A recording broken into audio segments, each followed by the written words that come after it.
伝説の始まり。1989年、誰も予想していなかった車が世界を変えた。マツダロードスター、通称 NA。 今回はなぜこの車が今も語り継がれるのか、その本質を徹底的に掘り下げていく。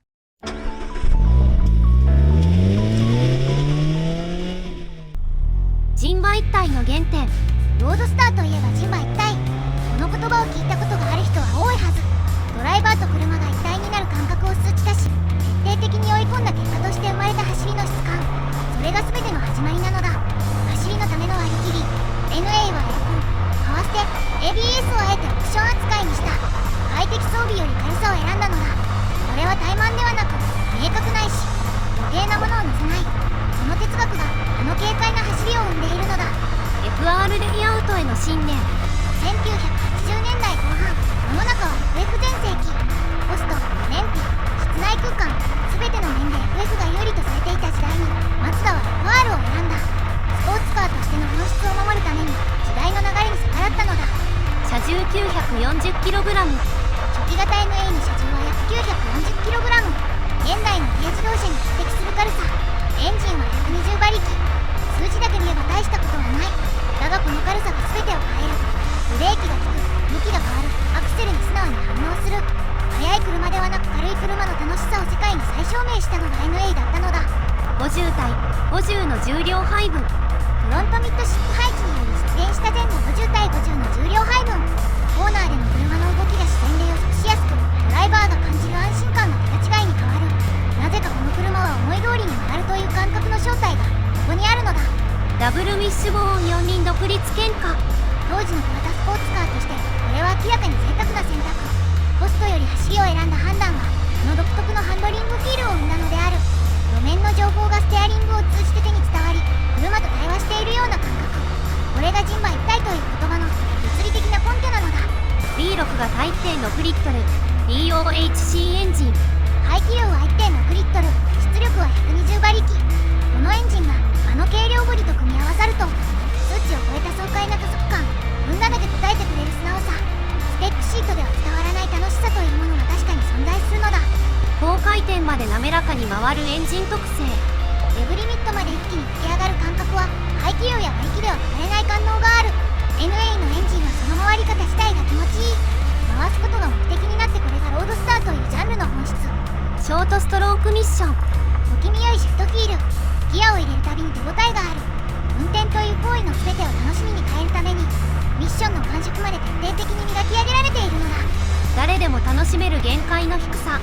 タイヤが鳴き始める手前、車が動こうとする瞬間をドライバーが感じ取れる。 NA の限界はそれほど高くない。だからこそ最高なのだ。ポップアップヘッドライト。あの愛嬌のある顔を見て思わず笑顔になった人は多いはず。ポップアップヘッドライトは車力上のデメリットもある。それはロードスターが走るための道具であると同時に乗り手を幸せにするための存在だったから。無駄のない美しいプロポーション。短いオーバーハンド、低いボンネット、絞り込まれたリア、ロータスセランをはじめとする往年の英国スポーツカーへのオマージュを現代的に昇華させたデザインは余計なものが何もない。今見ても古さを感じさせないのは有効ではなく本質を追いかけたデザインだからなのだ。ギネス世界記録。ツーシーターオープンスポーツカーとしてロードスターシリーズは世界最多生産台数のギネス世界記録を保持している。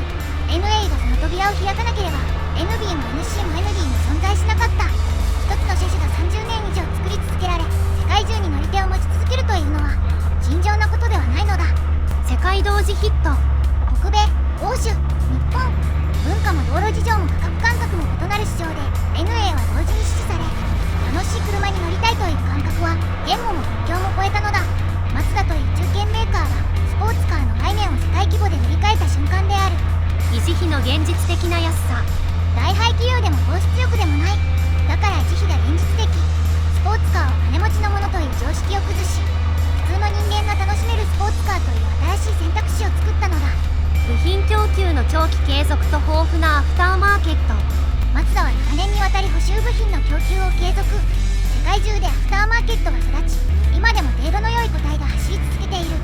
初めて車を買う若者が NA を選ぶ合計が今もある。これは設計の誠実さが時代を超えた証拠なのだ。そして伝説へ。スポーツカーは速くなくていい、楽しければいい。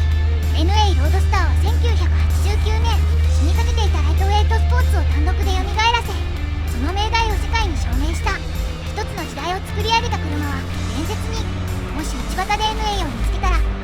のある顔をじっくり見ていけ。それじゃまた次の動画で。今回の動画は楽しんでもらえたかな？